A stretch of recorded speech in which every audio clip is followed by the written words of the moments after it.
સર્વેવાલા મુક્તોની આ સેવકના પ્રેમ ભર્યા જય સ્વામિનારાયણ. વૈષ્ણવમૂર્ત 65મું.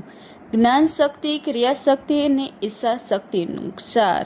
પહેલું, મનુષ્ય તથા વિરાટના દેહમાં જે ખાલી જગ્યા છે તેનો વિકાસ એ આકાશની ઉત્પત્તિ છે અને તેનો સંકોચ તે લય છે.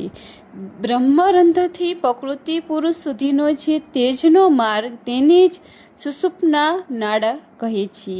ત્રીજું, ભગવાનની વિશે જ્ઞાન શક્તિ, ક્રિયાશક્તિ અને ઈચ્છા શક્તિ જે રીતે રહી છે તેની વિગત વર્ણવી છે. સ્વામિનારાયણ હરે. સંવત 1870ના ફાગણવદી ચોથને દિવસે શ્રીજી મહારાજ શ્રી ગઢડા મધ્યે દાદા ખાચરના દરબારમાં પોતાના પોઠવાના ઢોલિયા, ઓશિકા, ગાદી, તકિયા નખાવીને બિરાજમાન હતા અને સર્વ શ્વેત વસ્ત્ર ધારણ કર્યા હતા ને પોતાના મુખારવિંદની આગળ પરમહંસ તથા દેશ દેશના હરિભક્તની સભા ભરાઈને બેઠી હતી ને શ્રીજી મહારાજ કથા કરતા હતા અને સમી મોટા મોટા પરમહંસને પોતાની સમીપ બોલાવ્યા. પછી કથાનો અધ્યાય પૂરો થયો ત્યારે શ્રીજી મહારાજ બોલ્યા છે, હવે જેટલો મોટા મોટા સાધુ છો તે પરસ્પર પ્રશ્ન ઉત્તર કરો. કેમ જે પ્રશ્ન ઉત્તર કરે ત્યારે જેની જેવી બુદ્ધિ હોય તે જાણ્યામાં આવે. પછી સ્વય પ્રકાશાનંદ સ્વામીએ પરમાનંદ સ્વામીને પ્રશ્ન પૂછ્યો છે, આકાશની ઉત્પત્તિને લઈ તે કયા પ્રકારે છે? ત્યારે પરમાનંદ સ્વામીએ પ્રશ્નનો ઉત્તર કરવા લાગ્યો પણ થયો નહીં. પછી શ્રીજી મહારાજ બોલ્યા છે, જેમ બાળક હોય ને તે જ્યારે પ્રથમ માતાના ઉદરમાં હોય ત્યારે તથા જન્મ સમયમાં તેને હૃદયાદિક જે ઇન્દ્રિયોના છિદ્ર તે સૂક્ષ્મ હોય ને પછી જેમ જેમ તે બાળક વૃદ્ધિને પામતો જાય તેમ તેમ છિદ્રની વૃદ્ધિ થતી જાય ને તેમાં આકાશ પણ ઉત્પન્ન થતો જણાય. અને જ્યારે એ વૃદ્ધ અવસ્થાને પામ્યો ત્યારે એનો ઇન્દ્રિયોના છિદ્ર તે સંકોચને પામતા જાય ને જેમાં આકાશ પણ લય થતો જણાય તેમ જ્યારે વિરાટ દેહ ઉપજી ત્યારે તેને અવતાર હૃદયાદિક છિદ્રમાં આકાશ ઉત્પન્ન થતો જણાય. અને જ્યારે એ વિરાટ દેહને લય થાય ત્યારે આકાશ લય પામ્યો જણાય.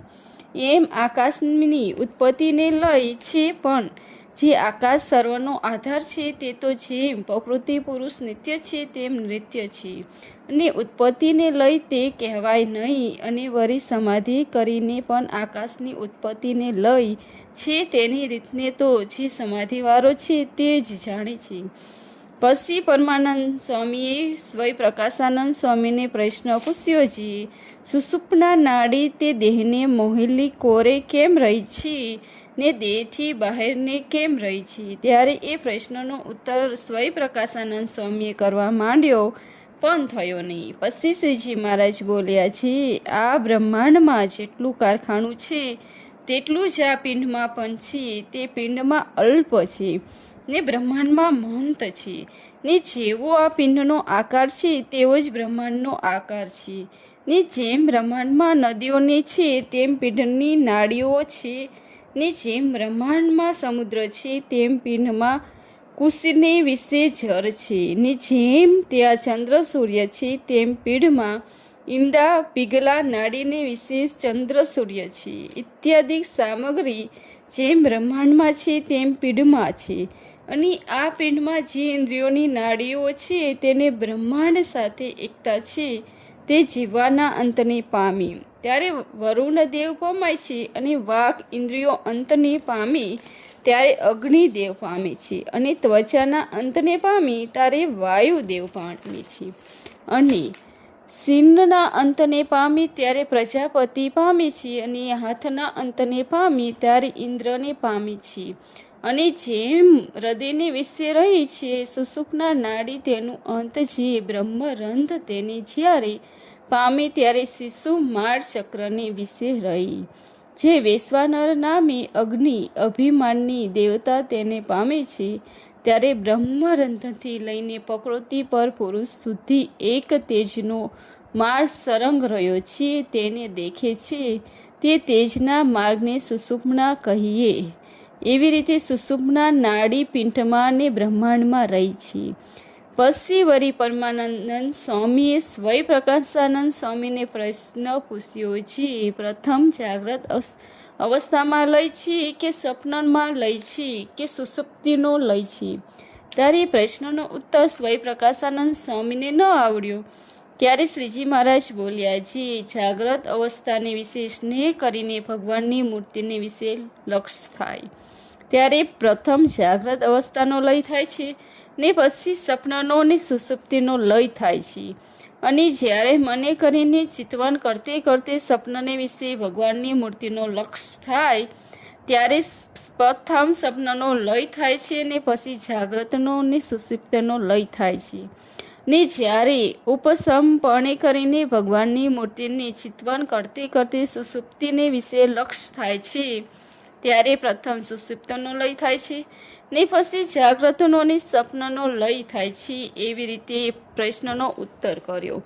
પછી વળી સ્વય પ્રકાશાનંદ સ્વામીએ પરમાનંદ સ્વામીને પ્રશ્ન પૂછ્યો છે, ભગવાનની વિશે જ્ઞાન શક્તિ, ક્રિયાશક્તિ અને ઈચ્છા શક્તિ તે કેમ સમજવી? ત્યારે શ્રીજી મહારાજ હસીને બોલ્યા છે, એનો ઉત્તર તો તમને પણ નહીં આવડતો હોય. એમ કહીને પોતે ઉત્તર કરવા લાગ્યા છે. આ જીવ જ્યારે સત્વગુણ પ્રધાનપણે વર્તો હોય ને જ્યારે જે કર્મ કરે છે તે કર્મનું ફળ તે જાગ્રત અવસ્થાને છે. અને આ જીવ જ્યારે રજોગુણ પ્રધાનપણે વર્તે તે સમયમાં જે કર્મ કરે તે કર્મનું ફળ સ્વપ્ન અવસ્થા છે. અને જ્યારે આ જીવ તમોગુણ પ્રધાનપણે વર્તો હોય તે સમયમાં જે કર્મ કરે તેનું ફળ તે સુષુપ્ત અવસ્થામાં છે. અને તે સુષુપ્ત અવસ્થાને આ જીવ પામે છે ત્યારે જેવી પાણાની શિલા હોય ને તેવો જડ થઈ જાય છે અને એને કોઈ પ્રકારનું જ્ઞાન રહેતું નથી, જે હું પંડિત છું કે મૂર્ખ છું, એ આ કામ કર્યું છે કે આ કામ કરવું છે, કે આ મારી જાતિ છે કે આ મારો વર્ણ છે, આવો મારો આશ્રમ છે કે આ મારું નામ છે, આ મારું રૂપ છે કે હું દેવ છું કે મનુષ્ય છું કે બાળક છું કે વૃદ્ધ છું કે ધર્મિષ્ઠ છું, પાપિષ્ઠ છું ઇત્યાદિ કોઈ પ્રકારનું જ્ઞાન રહેતું નથી.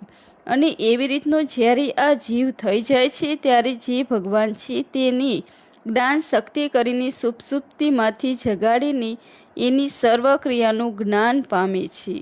તેને જ્ઞાન શક્તિ કહીએ. અને એ જીવ જે ક્રિયાની વિશે પ્રવર્તે છે તે ભગવાનની જે ક્રિયાશક્તિ તેનું અવલંબન કરીને પ્રવર્તે છે તેને ક્રિયાશક્તિ કહીએ. અને એ જીવ જે કોઈ પદાર્થની ઈચ્છાએ પ્રાપ્ત થાય છે તે પરમેશ્વરની ઈચ્છા શક્તિને અવલંબનને કરીને પ્રાપ્ત થાય છે તેની ઈચ્છા શક્તિ કહે.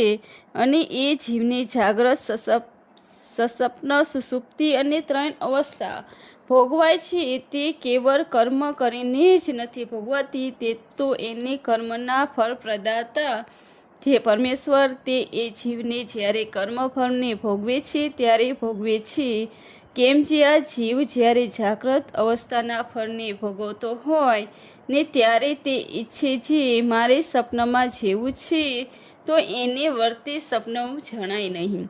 શા માટે? જે ફળ પ્રધાન જે પરમેશ્વર તે એની વૃત્તિને રૂંધી રાખે છે અને સપનામાંથી જાગ્રતમાં આવવાને ઈચ્છે તો જાગ્રતમાં અવાય નહીં અને સુષુપ્તિમાં પણ જવાય નહીં અને સુષુપ્તિમાંથી સપનામાં તથા જાગ્રતમાં અવાય નહીં. એ તો જ્યારે જે કર્મનું ફળને ભોગવનારા પરમેશ્વર છે તેની એ અવસ્થાના કર્મ ફળને ભોગવાવે તેને જ ભોગવાવી શકે છે. પણ એ જીવ પોતાની ઈચ્છાએ કરીને અથવા કર્મ કરીને કર્મના ફળને ભોગવી શકતો નથી.